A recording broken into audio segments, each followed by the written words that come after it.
What another confusing update, right?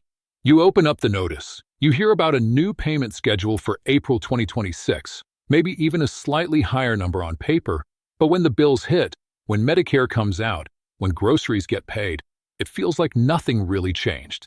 And for a lot of people I talk to every day, that frustration is growing. It feels like you're being told things are improving, but your real-life situation isn't moving at all. If that sounds familiar, you're not alone. And today, I want to walk you through exactly what's going on with the new Social Security payment dates for April 2026, what those numbers actually mean, and most importantly, why your check might look bigger but still feel the same. And if you find these updates helpful, go ahead and subscribe so you don't miss future breakdowns. I keep things simple, clear, and focused on what actually matters for your daily life. Now let's talk about what's really happening. The first thing many people are noticing is that April 2026 payment dates look slightly different on the calendar compared to other months. And that's creating confusion right away. Here's how the schedule works. If you receive Social Security retirement benefits and your birthday falls between the 1st and the 10th of the month, your payment is scheduled for Wednesday, April 8th.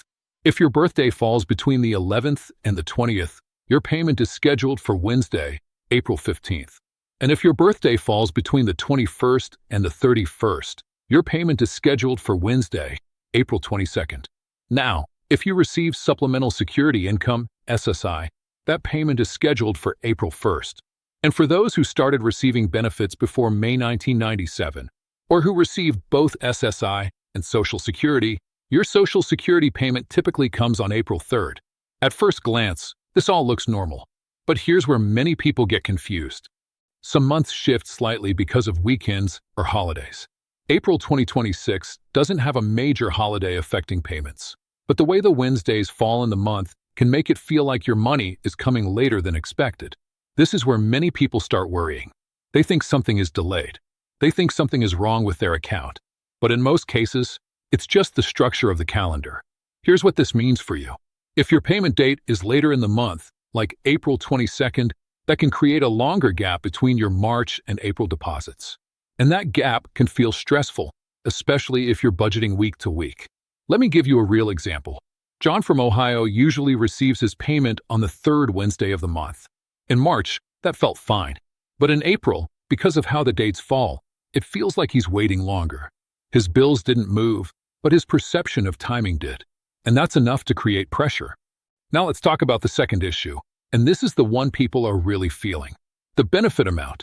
A lot of people saw a small increase due to COLA adjustments.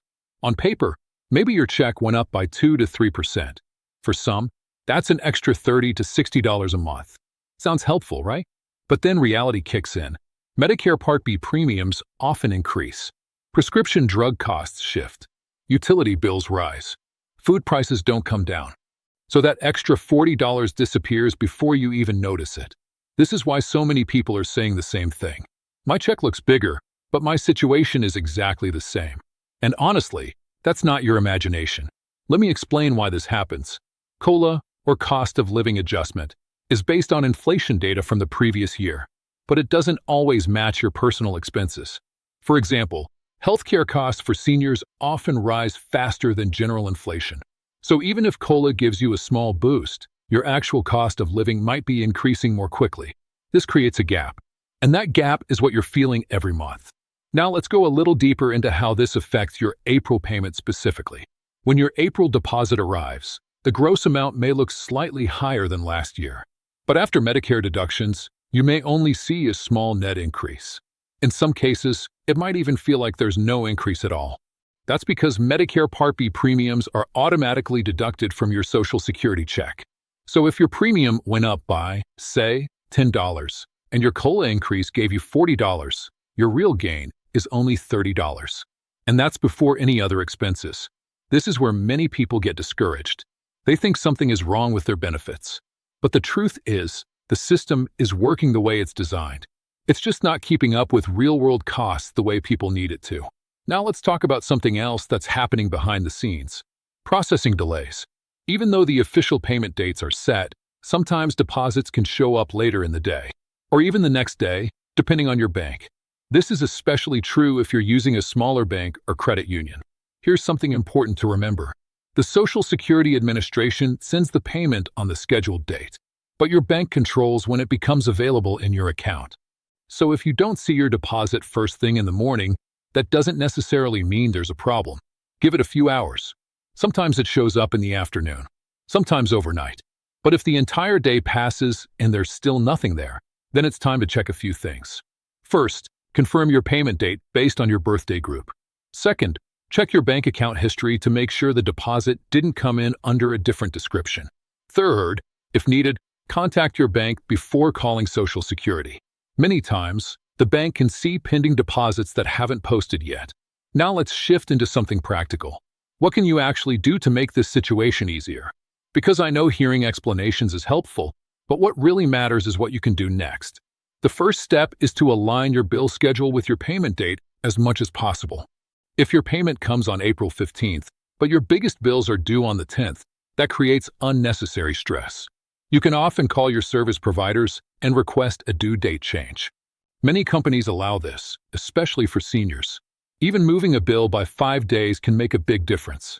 The second step is to track your net benefit, not just the gross amount. What matters is what actually hits your bank account. Write that number down. Build your budget around that number, not the one on paper. The third step is to look for assistance programs in your state.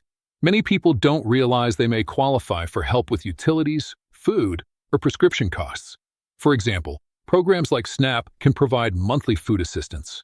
Energy assistance programs can help reduce heating and cooling bills. And Medicare savings programs can sometimes help cover premiums. These programs can free up more of your Social Security income for other needs. Now let me give you another real-life scenario. Mary from Florida receives about $1,850 per month. After Medicare, she's left with around $1,700. Her rent is $900. Utilities are $200. Food is about $300. That leaves her with roughly $300 for everything else. When her benefit increased by $50 due to COLA, she expected some relief. But her Medicare premium went up and her grocery bill increased. So in the end, she felt no difference. What helped her was enrolling in a local assistance program that reduced her utility bill by $75 a month. That one change gave her more breathing room than the COLA increase. This is why looking beyond the check itself is so important. Now let's talk about something many people are asking. Are there any additional payments coming? Right now, there are ongoing discussions about stimulus proposals and benefit expansions. But as of April 2026, nothing new has been officially approved for direct payments. That means your regular Social Security and SSI benefits remain your primary source of income. If anything changes, it usually takes time to be implemented. So it's important not to rely on rumors or expectations of extra checks. Focus on what is confirmed and available right now. Now here's something else to keep in mind. If you recently applied for benefits or made changes to your account, April payments could be affected. Processing updates can sometimes take a few weeks. So if your amount looks different, or if there's a delay, it could be related to a recent change. In that case, it's worth checking your Social Security account online or contacting their office for clarification. Now let me bring this all together for you. April 2026 payment dates are set based on your birth date group, with payments falling on April 8th, 15th, or 22nd for most retirees. SSI payments are scheduled for April 1st, and some early recipients receive payments on April 3rd. Your benefit amount may look slightly higher due to COLA, but real-life expenses, especially Medicare and everyday costs, can offset that increase.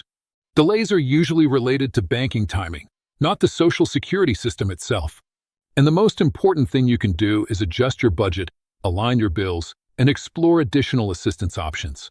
That's the real strategy. Not waiting for a big change, but making small adjustments that improve your situation right now. I know this system can feel frustrating. It can feel like you're doing everything right, but still not getting ahead. But understanding how it works puts you in a stronger position. You're not guessing anymore. You're making informed decisions. And that matters. Before we wrap up, I'd like to hear from you. What state are you in, and when do you usually receive your Social Security payment?